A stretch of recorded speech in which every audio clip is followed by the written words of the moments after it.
Hello, everyone, and welcome to Frontlines of Social Good, the news and views program from the Philanthropy Mastermind series. I'm Jay Frost. Good to have you back. Before we begin, I want to thank our sponsor, Evertrue, a philanthropy-first intelligence platform that helps fundraising teams turn data into action and build real donor relationships, working with nonprofits, healthcare organizations, and educational institutions across the country. We begin today with a look at some of the biggest stories shaping philanthropy and the nonprofit sector this month, and then we turn to three important conversations. First, Alex Daniels, senior reporter at the Chronicle of Philanthropy, takes us inside the troubling story of the SDG Impact Fund, a donor-advised fund that reported more than $10 billion in assets, but is now under a cease and desist order from Georgia regulators. Then, Paul Clollery, Vice President and Editorial Director of the NPT Publishing Group, joins us to discuss the new Nonprofit Times Power and Influence Top 50 and what this year's list tells us about leadership in a sector under extraordinary pressure. And finally, Dale Nirvani-Pfeiffer, CEO of Giving Compass, talks about her new book, Artificial Intelligence for Nonprofit Fundraising: How to Use AI to Raise More Money Ethically and Effectively. Let's get started. Here are some of the most important stories shaping philanthropy and the nonprofit sector in July. According to Benevity's 6th annual State of Corporate Purpose report, 94% of CEOs remain internally supportive of corporate purpose programs. At the same time, nearly 2/3 of companies have changed the nonprofits or programs that they fund. The percentage of companies planning to increase support for diverse-led and equity-focused organizations fell from 62% in 2024 to 36% in 2026. Planned increases for international development dropped from 56% to 32%, while crisis response funding fell from 58% to 31%. Nearly 3/4 of corporate impact leaders said the political and regulatory environment directly influenced their strategies. They reported scrutiny from executives and boards, employees, and legal and compliance teams. Despite those pressures, the Benevity Network facilitated $2 billion in donations and nearly 24 million hours of employee volunteering for 312,000 nonprofits worldwide in 2025. According to Independent Sector's 2026 Trust in Nonprofits and Philanthropy study, 56% of Americans report high trust in nonprofit organizations. That places nonprofits ahead of the military, small businesses, law enforcement, the news media, corporations, and government.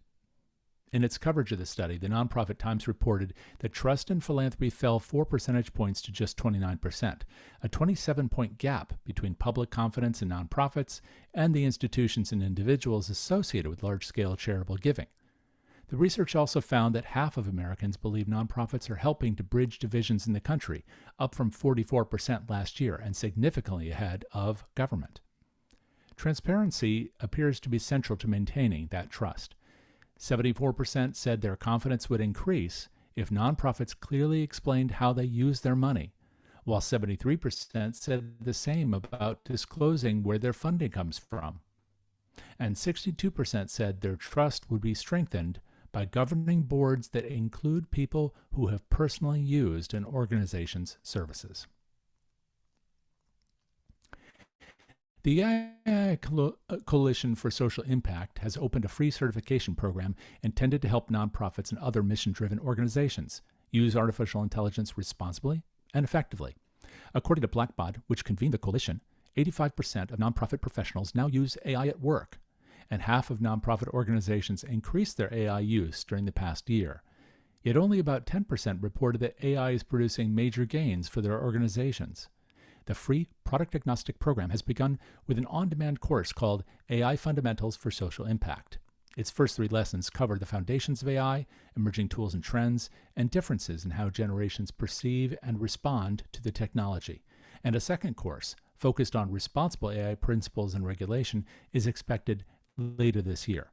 Participants can also earn continuing education credit, including CFRE credit, for completing the courses.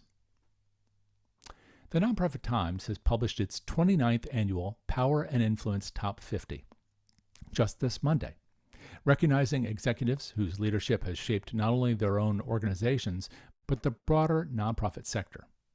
According to the publication, this year's list includes 51 people occupying 50 places because two co-founders of one organization were recognized jointly. 21 of this year's honorees are appearing on the list for the very first time, while 4 are returning after an absence. The Nonprofit Times also reports that women outnumber men among the honorees for the second consecutive year. The theme of this year's list is that nonprofit leaders had to play dinner with withdrawn federal funding, dismantling of international aid programs, attacks on diversity initiatives, and other threats while continuing to deliver services and build coalitions. We'll talk with Paul Clollery about the list and about what power and influence mean in this environment in just a few minutes. And in our top story today, the Georgia Secretary of State has issued an emergency cease and desist order against the SDG Impact Fund and its CEO, Anthony Tony Suber. The order concludes that charitable funds were commingled with personal accounts and used for travel, private businesses, credit card payments, and other personal purposes. It bars the fund from operating as a charitable organization in Georgia, bars Suber from charitable solicitation activity, and imposes a civil penalty of $100,000. The enforcement action follows years of questions about the fund.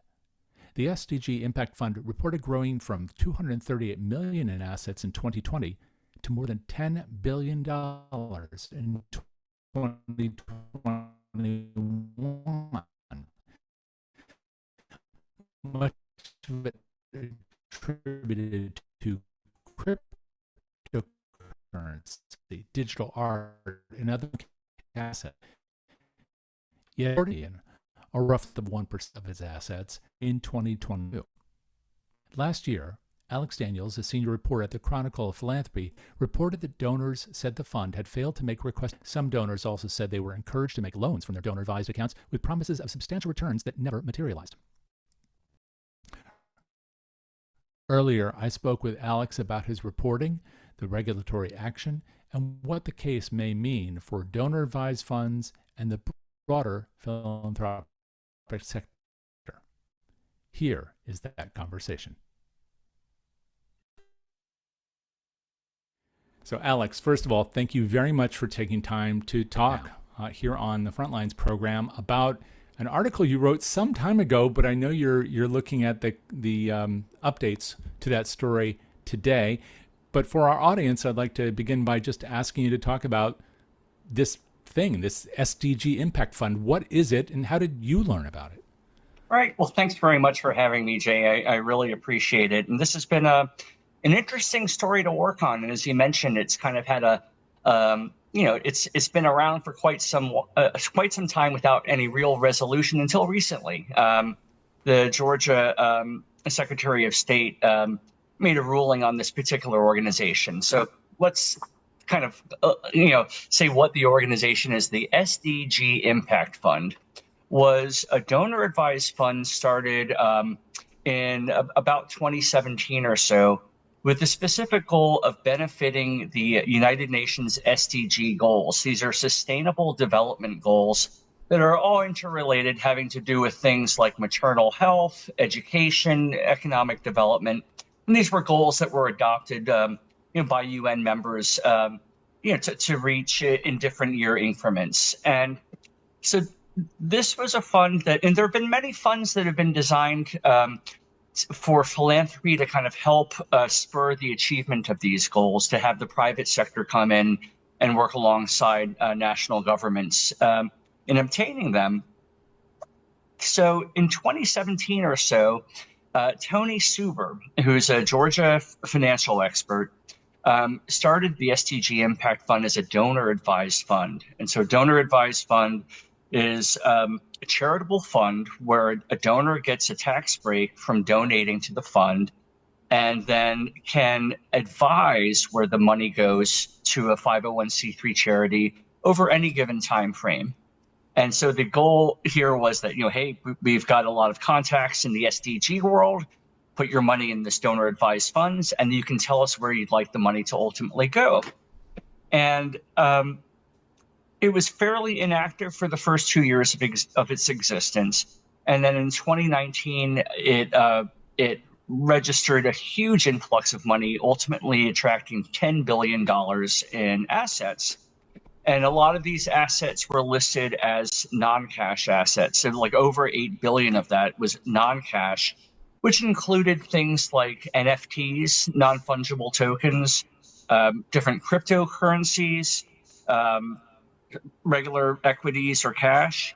But it was unclear what the mix was. But this was, evidently as a result of the huge run up in cryptocurrencies and NFTs.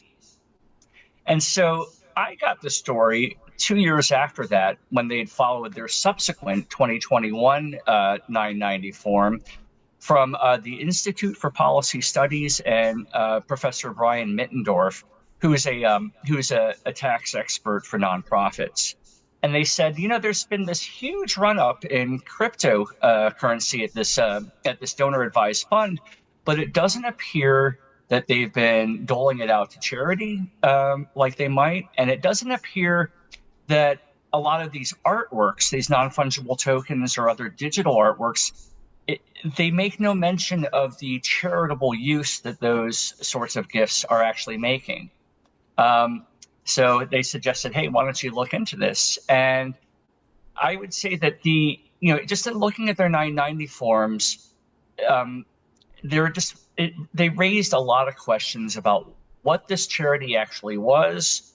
Was it actually putting money out to all of these great SDG ideas? And were they adhering to the wishes of the donors who gave the money to them? And a lot of those questions are still unanswered. But recently, the Georgia Secretary of State said, at least in this kind of limited decision, that Anthony Suber may have committed fraud, and they've revoked his license to run a charity and solicit charitable funds in the state of Georgia. And I think that it's probably this story is probably going to have a little more legs, and we'll just have to see what happens. So I hope I've kind of given you the rundown. Basically, large donor advised fund pledged to give money to the SDGs, and from their 990s, we're not so certain that they've actually benefited these kind of global priorities. And I think the number was quite small. It was something like 0.01% against the asset base, something like that. Yeah, their payouts, I think it's 0.01%. They paid out a pittance compared to their huge asset base. And, with the donor advised fund, there's no rule that they have to give out a certain amount. But comparing it to the industry standard, I think most DAFs give in the range of 20% of their assets a year.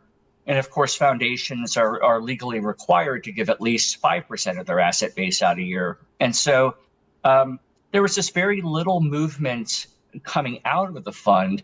And then the charities that they listed on their website did not necessarily have much to do with the SDGs themselves. There was discussion on the site of, purchasing raffle tickets for a Taylor Swift concert, for kind of rest and rejuvenation retreats in Costa Rica. There didn't seem to be anything really concrete about what this money was being used for.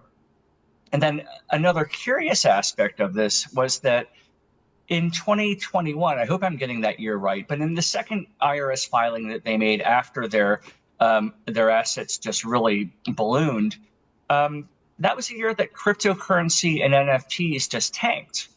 And there's no mention of any sell-off. There's no mention of any reduced value. And there's no mention of any independent appraisal of their assets' worth. And so without that, they claimed that that they were based on market prices, which, seems to not really make sense. I think another thing about the filings that kind of made people scratch their heads was, first of all, let's recognize what $10 billion is. If you have an asset base of $10 billion, that puts you smack dab in the middle of the biggest foundations in the world. Now they've grown considerably over the past 10 years, but $10 billion, at that time was, probably the size of the Packard Foundation. And so that's kind of in the big leagues of financial endowments for a nonprofit. at that time, there was no independent auditor that went over their books and signed off on them. This was just the officers of the DAF that said that they checked things over and it was fine. Normally, if you have a $10 billion asset base, most financial experts working with nonprofits and the auditing procedure will say, get someone else to take a look at these, right?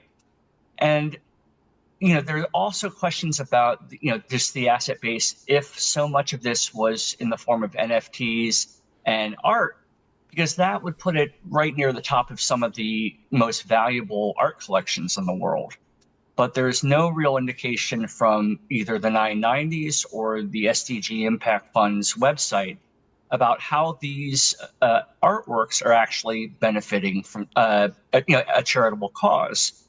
And that's there are various intricacies of this law that someone better than I can explain. But in a general sense, if you're a museum and you receive an artwork, you don't necessarily have to display it that year in order to, for the donor to receive a charitable benefit. But you have to archive it or process it in some way that says, this is part of our collection and there's a real benefit to society for having this piece. And if that piece is sold, then that also impacts the charitable gains or the benefits to the donor themselves. And so none of this was really demonstrated in anything that SDG put out publicly. There's no real idea of what these artworks did to benefit the SDGs. There just seemed to be a very tenuous connection, if any. So more questions than answers, I think. When you did the reporting initially, and maybe since then, did you have any success in trying to reach anyone who either contributed to the fund or anyone within the fund? Yeah. Well, first with Anthony Suber, the CEO of the fund, did not get back to me at all. I see reading local press reports that he has responded partially to some inquiries in the state of Georgia and said basically, well, once money goes to a donor advised fund, it's the property of the fund, and we can, we have the ability to distribute those funds as we wish, which is technically true, although there are a lot of questions that still remain. Mr. Suber did not get back to me, but I did talk to several donors, anonymous, who wish to be anonymous, and then a few that didn't mind being named. And what I found out was, starting about a year and a half ago, so early 2025, a lot of the donors were not receiving regular communications. Like they would make a request that there would be a distribution to one of their favorite charities, and they would just get radio silence. Or after a while, after a little pestering, usually Suber, but maybe another officer at the fund would say, we're working on this, just bear with us. We've kind of changed some of our protocols. What I've heard about from some of these donors that have been kind of ghosted is that some of them gave their money as a loan with the promise of getting money repaid to them, which seems like an extraordinarily novel concept for a charitable gift. Some have said to me that sounds a whole lot like a Ponzi scheme.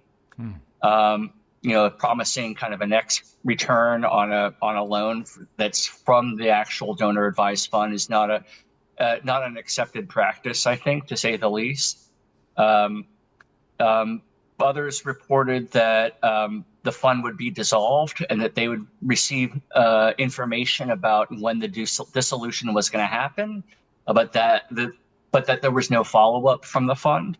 And so when donors make a gift to a donor advised fund, legally it is the property of the fund itself. They control where those assets go, but people would not give to a fund if their advice wasn't taken seriously and really adhered to the letter. Otherwise, the whole structure of donor advised funds would fall apart. No one's going to give to a giving vehicle if they think that the C3 that runs the vehicle is just going to abscond with it.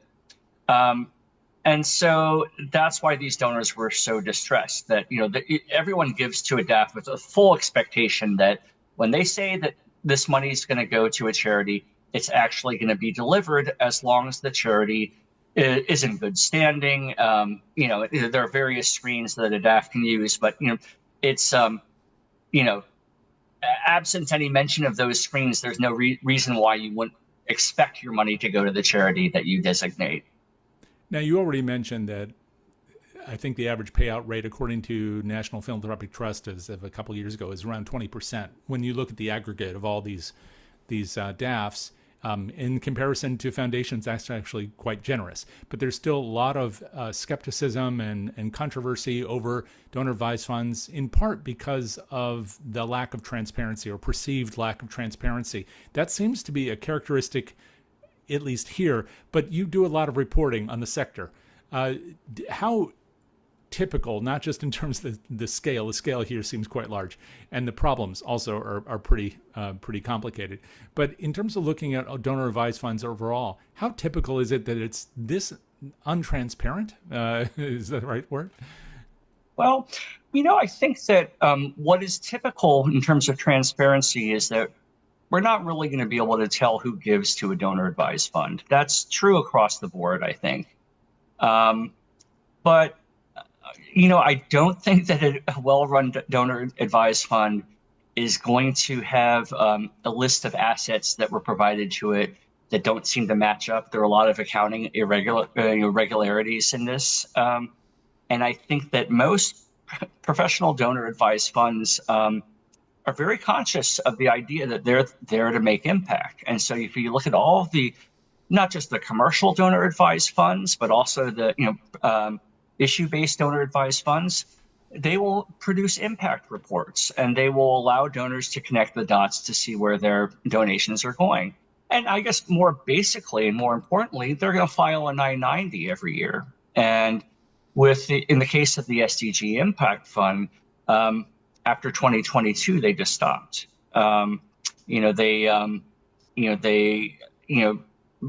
by all rights should be delisted as a public charity from the IRS. I do not believe that's actually happened, but they've gone for more than 3 years of not following through with an I-90 filing. And so that certainly isn't typical, especially without any sort of, notice that like maybe the fund has changed or that it has in fact dissolved. There's been no public notice of anything like that. I think on the donor advised fund payouts, a lot of the criticism of donor advised funds will be that while in aggregate there may be a 20% payout rate, that there are a lot of inactive accounts where the number is closer to zero. And I think that's the case, and it raises a lot of concern.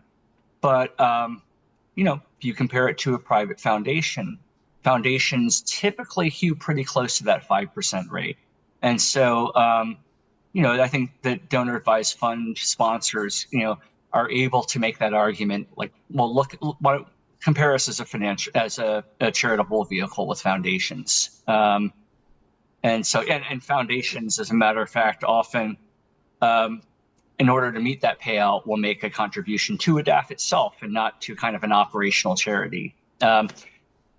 Side issue, a lot of DAFs will do the same thing also. So, there's a lot of intra-DAF giving as well. So, with the system of transparency we have right now, there's still a lot of questions about all sorts of charitable giving. So what are you looking to learn about this, whether you're following, are you closely following it today? And if you are, or even if you're not, what do you imagine as the next things that you think bear examination as this plays out? Yeah, I am curious. I'm not actively reporting right now, but I'm just kind of seeing what's going to happen at the state level.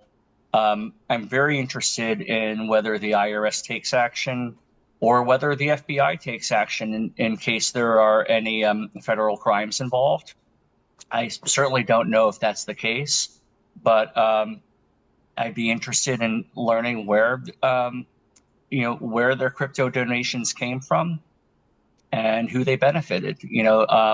The speculation is that $10 billion in assets given to a single organization that where the donor receives a tax advantage, that this was a way for crypto billionaires or millionaires to have a nice tax write-off with no indication or representation that money would actually go to charity. And that may be legal. I don't know if there's anything against the rules in terms of what happened, but it still begs a lot of questions. Thank you, Alex, for all this. Really do appreciate it. And if people want to follow more of your reporting on this and on everything else you write about, how can they follow you and learn more? Oh, well, please just check out all of our writers at philanthropy.com. And if you need to get in touch with me, I love story tips. I'm at alex.daniels@philanthropy.com. Thank you so much. Hey, thanks for having me. And my thanks again to Alex Daniels for reporting on that story. It hasn't really received a great deal of attention in the national media yet, but it's coming, so I'm glad we could feature that here. If this story shows what can happen when power operates without sufficient accountability, and among other things, it certainly does, our next conversation turns to a very different use of power. And that's how nonprofit leaders are drawing on influence, visibility, coalition building, and institutional strength to defend their missions, serve the communities, and move the sector and the country forward.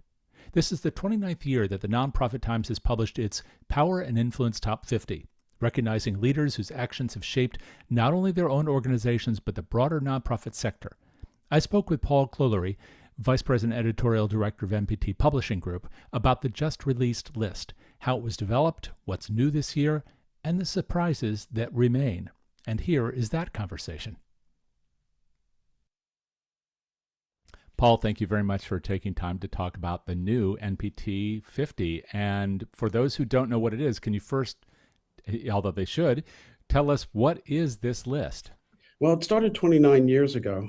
And thanks, Jay, for having me on. It started 29 years ago. And there's actually two parts to it. There's the list, and then there's the gala. The list started 29 years ago when we thought, well, it might be a good idea to start putting the spotlight on some people who were doing good work. And in some cases, it was doing remarkable work. And it has evolved over the years. We have a kitchen cabinet of folks who are with NPT and also in the field who know just about everybody. And we start with about 300 names, and we wheedle it down. Getting the first 100 off the list is pretty routine. The second 100 gets a little harder. When you're down to 75 names and you're trying to fill 50, that's when it really gets hard, because some of these people just do incredible work, and it's painful not to put them on the list. Well, and this year I know was particularly different. At least that was described that way in the introduction to the list. Can you tell us why? What makes this year different? Well, every year is different, really, because as the names come up of the people, now this is not a Lifetime Achievement Award. This is recognition of the previous 12 months. So what we're seeing every year is trends evolve, whether it be one thing or another. And for the past 2 years, it has been people standing up for the sector and really not hiding. And there are some people who you would expect to be on the list who are not there because they've gone into hiding. And there are other people who are on the list who have really stood up and said, "Hey, here we are, come get us." And those are the people who made the list. And you made reference, of course, to Project 2025 as being right. kind of this locus point for a lot of that activity. How many new names are on the list, and are they a reflection of kind of standing up in the political climate? I would have to do the count, but I believe it's 23 new names. People who have either been on the list before or are brand new. Actually, it's 51 because of co-founders who we couldn't split them, so we put them both on the list. This is the first time we've had 51, and actually this always winds up at a gala with the National Press Club for the past 21 years. And last year at the gala was the first time we ever did two people for the Influencer of the Year. So the last 2 years have been unique in terms of highlighting people who have really stood up for the sector and are doing a phenomenal job. So what is that influence of the year all about? How do you determine who that is, and then what is that? Who is that person this year? I'm not going to tell you who that person is this year because it's not in the People have to story. read it. No, it's not in the story. We Oh, that's announced right. it. It's not there. We announced it at the gala. So, and that gala is September 17th at the National Press Club. Okay. But what kind of person is the influencer of the year? What makes them the influencer? Well, last year it was co-influencers Sky Perryman and Diane Yantel. In Diane's case, literally the first week she was on the job, they were suing the federal government to recover grant money and unfreeze money, and Sky Perryman has been working the legal miracles to get snapback and other important elements of the nonprofit sector defended. So that was the first time we've ever done two influencers of the year. We won't be doing that this year, though. Okay, well, I guess that's all you're going to tell us about that. But you can Correct. probably share a little bit about the this process and how it's been for you selecting this year, because this has been a year where the people who have stood out have really taken personal risk in doing Sure. so. So, how was this experience for you in working with your colleagues to determine that final list? And maybe what are some things that stand out for you on the list, either in broad themes or maybe an individual or two who you think deserve this kind of attention that the list will bring to them? Well, there are a number of people like Tanya Allen out in Minneapolis who stood tall during the insurrection out there, the federal invasion in Minneapolis. So this is her first time on the list, and it was people like her who stood up and did a lot of on the ground work. That's again another theme is people who have been working the ground, not so much working the corporate suites and talking to donors. No, and while those are terrific, and some of them made the list, it was people on the ground who were really fueling this list, and people who, with data and really good research, made the list because that research was what informed the people on the streets and the executives across the sector. And so you've mentioned a couple of people who are doing that kind of groundwork, but it is important that there are funders also in this. I know that there are also Right. funders of this whole project, of the list and of the gala. What is there a message to donors as a result of what you're finding and the people that you're highlighting? The message is your dollars are working. Uh, I, I I think that what we're seeing in the streets right now, is going to eventually boost Americans' trust in philanthropy. I know the recent numbers. People are jumping for joy at the recent trust numbers, but I'm wondering where the other third of the country is and why the other third of the country doesn't particularly trust nonprofits, particularly when there are tens of millions of people who work in the sector. Almost everybody has been touched by a nonprofit somewhere along the way. And I'm just wondering what good polling of trust does in general for the sector. I mean, if we're getting the fundraising numbers are up, the generosity numbers are up, and that's a whole nother argument. You and I can have it another time. The generosity index and that sort of thing. I once asked one of the people doing one of the generosity indexes, well, when it snows and I walk down the street with my snowblower and get everybody's property like I do every year, is that generosity? And they said yes. Well, how do you count that? They couldn't answer the question. So the generosity indexes are a challenge for me. But the numbers are going up, but the sector still has to get the smaller donors. And I think that some of the fundraising has become so good, knowing so well about when somebody can donate and how they can donate and at what levels, that we're leaving people off the list. I think that postage has gotten expensive, staffing has gotten expensive, digital has gotten expensive, and the need for bigger and higher end donors rather than the guy who's going to give you $10 is the emphasis has been there. And I know that if you watch TV, you see the commercials for nonprofits to say just $19 a month.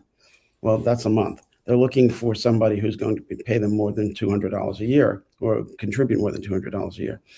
What I think the sector needs to do is look at that $19 a month or that $19 and say, hey, that's a building block. That's something we can help come back and talk to that donor later about other things. Go out and get those small donors again, because they're out there. They're definitely out there. Every fundraising question you've seen out there over the years, and I mean, you've been around the block more times than most people. You know that a lot of people say, why didn't you give? It was because they weren't asked. And I don't think enough people are being asked. 29 years of this. And I know every year is different, but what's the biggest difference between the first year that you started this and now? I think over the years it's honed down.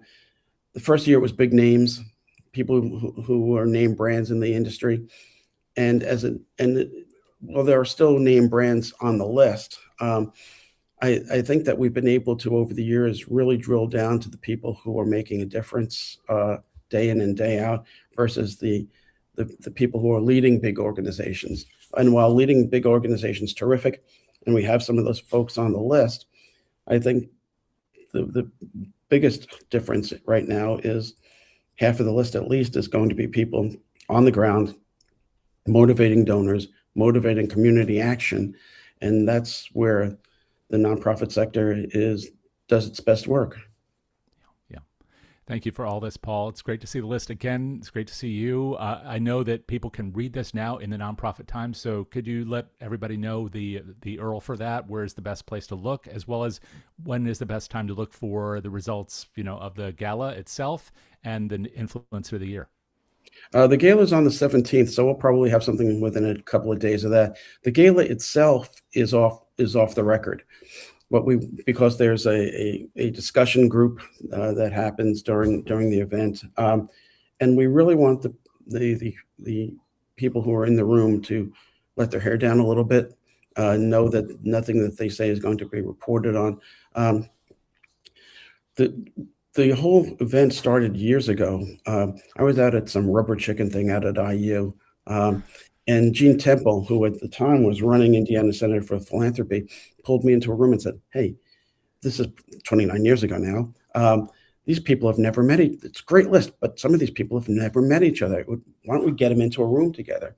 So we strung together some Gene had, in fact, offered IU to do it, but we looked at how expensive it would be for people to fly into Indianapolis from all over the country. So it was better to go into a major airport like DCA or something like that. So I've been a member of the press club for, I think, since the Truman administration, it feels like, but from my daily newspaper days. And so I called them and said, can we get a room? And they did. So we strung together some sponsors and put the room together, and people would not leave. Press club was breaking down tables, vacuuming. People would not leave. They were making discussions for the next appointments for discussions for the next day. And one of the things that we were really happy about is some of the connections that went in, that were spawned in that room. Not calling the names here, but there was an individual who was the head of an aging organization, not AARP, but head of an aging organization, and another individual who was with an LGBTQ organization when it was just LBG. Before there were multiple letters, it was just for gay and lesbian kids. Anyway, the person from the elder organization had a transgender kid. Nobody knew. Before you knew it, those two organizations were working together on programs. So there have been a couple of stories like that over the years. So that's what makes us keep doing it again. And the sponsors keep coming back year after year because it's such an important event. Yes, there are conferences all over the country, and people see each other there, but this is really a unique event. My thanks again to Paul for sharing about this year's list, and hopefully we'll all be taking a look at the influence of the year in just a few days. Now, we've talked today, of course, about accountability and power, and our final conversation brings those themes together in one of the most consequential issues facing nonprofits, and that's the rapid adoption of artificial intelligence. Across the sector, roughly 3/4 of organizations are already using AI in some form, but only 9% feel prepared to use it responsibly, and just 15% have an AI policy in place. AI can help fundraisers research prospects, analyze data, draft communications, identify opportunities, work more efficiently, et cetera, et cetera, et cetera. But it also raises difficult questions about donor privacy, bias, transparency, authenticity, governance, trust, and other issues. And our next guest has written a practical guide to navigating both sides of that equation. I have that book right here in my hand. You can get a copy of that yourself. That's Dale Nirvani Pfeiffer, CEO of Giving Compass and a longtime leader at the intersection of technology, philanthropy, and donor engagement. And if you couldn't see the big book as I held it up, her new book is Artificial Intelligence for Nonprofit Fundraising: How to Use AI to Raise Money More Ethically and Effectively. Dale, thank you so much for joining us today. It's great to see you. It's always great to see you, Jay. Thank you so much for having me on, and thanks as well for Evertrue for hosting these really important discussions. This is a really important topic, and I guess Evertrue is one of the many companies that are utilizing AI. Many organizations listening and participating today are using AI. You mentioned that in the, but not only in the book, but in the architecture of the discussion around the book. But obviously, that's not tackling the big critical issues, and you dive into them, going way beyond the tactics. But let's begin with what made you write this. Why did you write this, and why now? Yeah, that's a really great question. Obviously, I'm a fundraiser myself, and first of all, this book was sort of, I also have a full-time job, so this book was like 18 months in the making, and working on it with so much urgency inside of me, on nights and weekends and things like that, because, Giving Compass, where I am the CEO, is a really large online donor community. 2 million people come to us every year to ask who to give to. And what we increasingly were finding with all of this traffic and, all of the answers that were sort of being revealed as we were kind of monitoring what was going on, is that it was really easy for AI to kind of find and recommend big organizations, ones that have been better funded, that have had the staff to kind of invest in big communications, and fill out all of those third-party platforms like Charity Navigator. However, smaller organizations that had not been able to invest in that, and for very, very good reasons, were becoming increasingly invisible. And so I run a small nonprofit. Giving Compass is a small nonprofit itself. And so this became really, really personal to me, to get this information out. Prior to this, I actually founded and ran a fundraising platform called Giving Compass. And so, after years and years of working with fundraisers, running a small nonprofit myself, I felt a lot of urgency to really help us in this moment when AI has really been, in many cases, really, shoved down our throats. But as fundraisers, what we know is that everything is trust building. And it was so easy to, with the push to kind of adopt and do things, maybe, and with there being a lack of information, frankly, out there about how to do this, how can we proceed with great caution and to do it in the right way? And so this is really a distilling of some of my lessons learned by trial and error. And I think like the core problem that we are really tackling here as fundraisers is a communications gap between, we are all we're putting out our impact reports, we're making blog posts, we're posting about things in social media, but donors are not necessarily going to those sites and not necessarily seeing that information. And so what I'm really passionate about doing, both at Giving Compass and, through this book, is really bridging that gap. So, what nonprofits are publishing, donors do see and they can act on. Before we go any further, I want to make sure you have a chance to tell people what Giving Compass is. I think that'll be helpful for context as we continue this conversation. Could you give us kind of a thumbnail sketch about what you do there? 100%. So Giving Compass is a large donor community. So we have about, as I said, about 2 million donors coming to us every year. More than that, it is a place where donors, it's a donor education platform. So, people come to learn about good organizations on our platform. And our passion is profiling the small but mighty organizations that do incredibly impactful work, but are not otherwise, seen by donors. On top of that, we are a technology and innovation forward platform. And so we have interesting ways that we can go out. We bring data that nonprofits care about and are already communicating with donors and are really passionate about bridging that with donors that care about those issues. So that's what Giving Compass is. And I would highly encourage organizations that have not heard of it to go and check it out. It's always good to know what, of course, donors are thinking, and there aren't many ways to take a look at that from the other side. So it's great to know that they have a community and that you're helping them to do the good work that they want to do. You talked about the kind of the landscape, I guess, of your career and how, as a fundraiser, you've seen a lot of issues. This book itself, you just mentioned, took about 18 months to write because you've got other things you want to do, but this is very important to you. I'm glad you've done it. But you must have seen a lot of change along the path there, even within the last 18 months. So how is fundraising changing, especially in that 1.5 year time frame?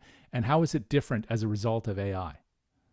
Oh my goodness. And Jay, that was part of why the book took so long because, you just think you've nailed it. And then there's another huge shift and the book really needed to be reworked several times. So, absolutely right. Things are changing really fast and, we need to keep tabs on that.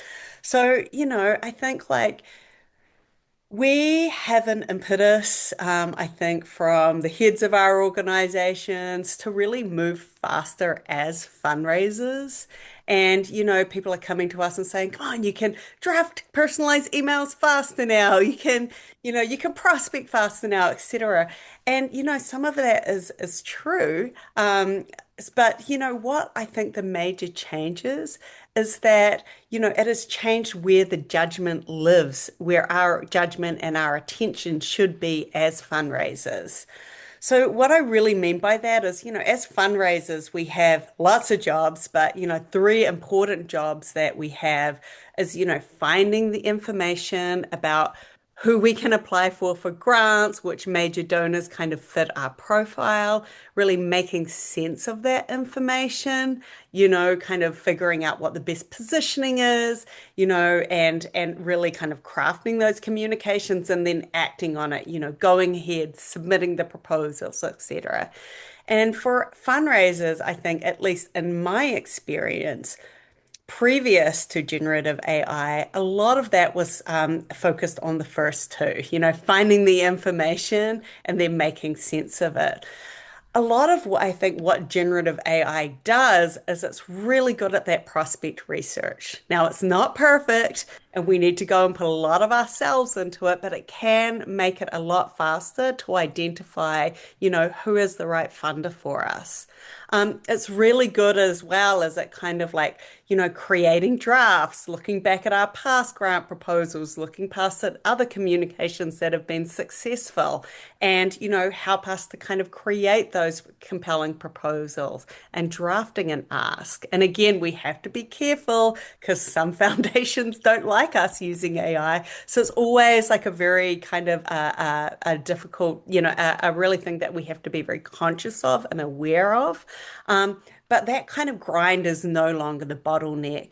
And this is what I say, like, when like it's changed where the judgment lives. We need to make a call, it can come and it can, maybe like, write the communications for us. But we then need to look at it and really engage with our own minds to shape that, because often what it spits out would just be a total misfire. And so, I personally have never been busier as a fundraiser. I think that, the goalposts have changed. Now, people would think, okay, this is a reasonable workload. We can expect to get, like one foundation proposal out a month. Now, the expectation is, okay, we might be able to get three of them out a month, and I'm just making up numbers here. But the job is really okay. We need to manage this, and because so much of our jobs is about that deep, deep trust that is created between a fundraiser and a donor or a foundation, that judgment is absolutely critical in what we put out there.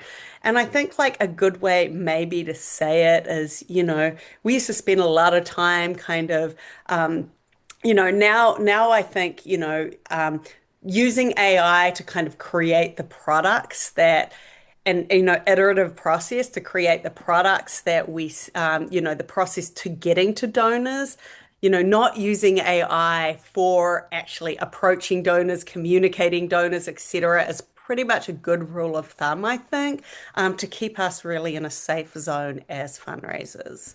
You said something a minute ago though that I have to check on, and that's that the foundations sometimes, maybe all the time, they hate it when they know we are using it. Why is that?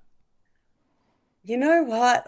I was talking to a program officer at a foundation yesterday, and he said to me, you know what? I love it when nonprofits use AI, because before I would be having a conversation with them, we'd have a short window to talk. Sometimes what I would get back, it was really hard for me to understand and to even work from to create a grant proposal. So I do think, and him and I are actually going to write a piece about this, really advocating to foundations. I think, and that's a really good question. Why don't they like it? Because from where I'm sitting, it has so many advantages. I think sometimes, though, it does get in the way of that trust building relationship Okay. when something doesn't sound like, a human wrote it. And again, this is like the judgment call of a fundraiser, going back and saying, putting in some examples of things you've written before. Write this in my voice. Don't write this with common AI phrases. And there is a lot of tools out there you can learn. You can use like, and they're kind of AI detectors. Sometimes I actually go and use them. I'm always upfront when I use AI in a proposal because you don't want to get caught. But use that judgment. Does this sound like a real human? Does this sound like something I would write? To kind of, to make sure that that trust relationship is there and you are still you in those communications. Yeah, this is so important. And you've mentioned trust several times. It was mentioned in the other interviews. I just saw someone we've had recently in the program, Derek Baker, talking about this issue of trust and how, in fact, with individual fundraising, sometimes proper use of AI, the kinds of things that you're recommending here, can actually elevate trust. That when fundraisers are not being very thoughtful or empathetic or tailoring their writing to the needs and interests of donors, that actually using AI, if used the right way, again, and personalized, can actually elevate trust. But Absolutely. that's probably a conversation I know that would take longer to have, but also that's one of the issues of your book, right? Can I quickly just double click on Please. that? Because I think there was a really interesting piece from David Brooks that came out recently. And he's sort of talking about like what it takes to really thrive in this new era of AI. And, talking about like, okay, that's really the intellectual grit and that willingness to really engage in what AI has brought forward. Deep engagement and Mhm. really making it your own, I think, is going to be a real mark of, who kind of really thrives in this AI era. And I talk, quite a bit in the book about leading AI.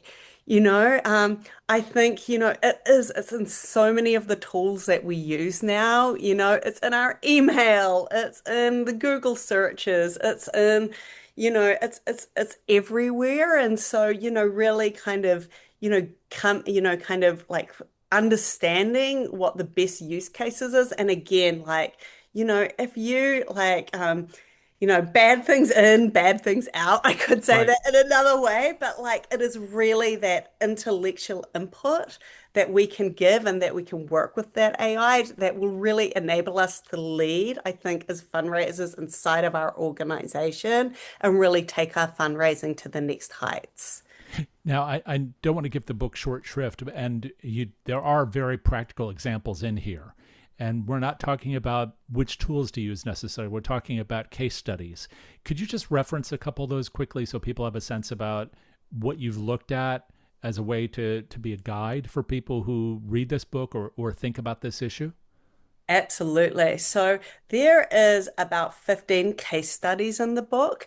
And the way that the book is structured is to go into each stage of the fundraising process.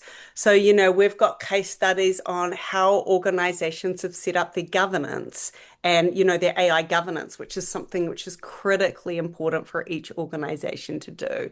And inside of each of these case studies is not only the story of the organization, but it is the tools that they have used. Another one is, major gifts. How do we use, there's a case study there on how a successful organization has used AI to fundraise with major gifts, as well as all the cautions around it.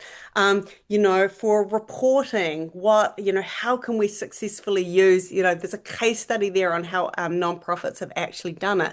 There's a case study on how small organizations like the one that I run can use AI to kind of really accelerate their processes. So again, the book is structured on the fundraising process, and each of those case studies really does highlight both a successful organization, the tools that they have used, and some of the cautions that have gone on that have gone into that and some of the thinking so people can follow along and apply it to their own work.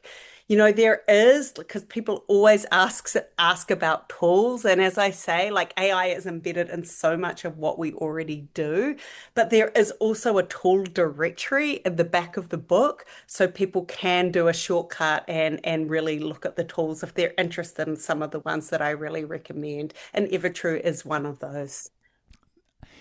If just kind of wrapping up some of the thoughts behind this, if people were watching this and they could only take one thing away, one thing they could do to prepare for this environment as it currently stands, because it's changing, but something that's maybe a little evergreen, what would that be? What is the one thing that you would like them to take away from this and apply?